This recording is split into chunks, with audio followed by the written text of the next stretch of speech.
Le secrétaire général des Nations Unies, Ban Ki-moon, et le Conseil de sécurité déplorent l'essai nucléaire souterrain annoncé par la République populaire démocratique de Corée. Le secrétaire général a indiqué que cet essai est profondément troublant, tandis que le Conseil de sécurité a souligné qu'il représente une violation claire de ses nombreuses résolutions, appelant Pyongyang à cesser ses activités nucléaires. Cet acte est profondément déstabilisant pour la sécurité régionale et compromet gravement les efforts internationaux de non-prolifération. En réaction à cet essai et compte tenu de la gravité de la situation, le Conseil de sécurité a indiqué qu'il va commencer à travailler sur une nouvelle résolution. Le Conseil de sécurité est profondément préoccupé par la situation humanitaire désastreuse au Yémen et exhorte les parties belligérantes de rétablir un cessez-le-feu significatif et durable.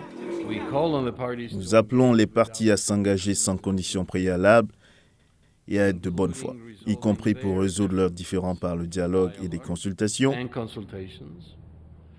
tout en rejetant les actes de violence pour atteindre les objectifs politiques et en s'abstenant de faire de la provocation et toute action unilatérale qui pourrait saper la transition politique.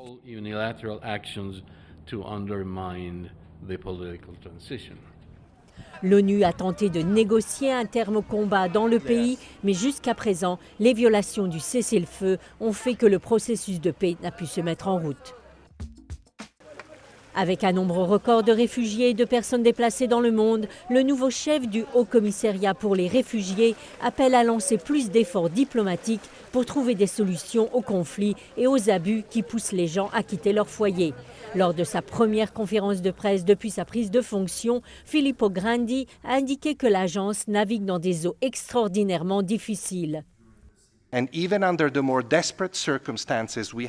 dans les circonstances les plus désespérées, nous devons continuer à penser à résoudre le déplacement. Nous le devons en premier lieu à ceux qui sont déplacés, mais nous le devons aussi aux États. Nous sommes une organisation des Nations Unies. Les États cherchent désespérément des solutions aux situations d'asile et de déplacement, et nous devons mettre toute notre expertise et notre énergie au service de cette quête.